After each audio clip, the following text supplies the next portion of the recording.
যে এই যে সজীব অঙ্কে ভালো, এখানে অঙ্ক হচ্ছে অধিকরণ, যে বিষয় বোঝালে অধিকরণ। তারপরে কর্ম সম্বন্ধ দরকার নেই, ক্রিয়ার উৎস, এই যে বলছিলাম এটা আসে, এটা হচ্ছে অপাদান হবে।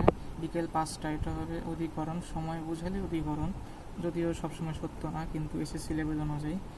তারপরে করণ, কারণে শূন্য দরকার নেই।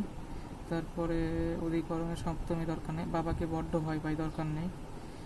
হতে থেকেছে, এটা হচ্ছে অপাদান, কান্না মন্দগীত দরকার নেই। তো এই আর কি, একটা ইনকারেক্ট, সেটা একটু দেখে নিই।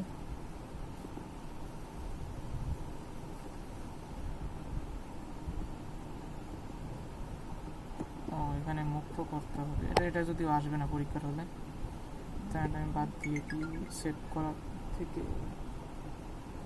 এভাবে আর কি কারক নির্ণয় খুবই সহজ।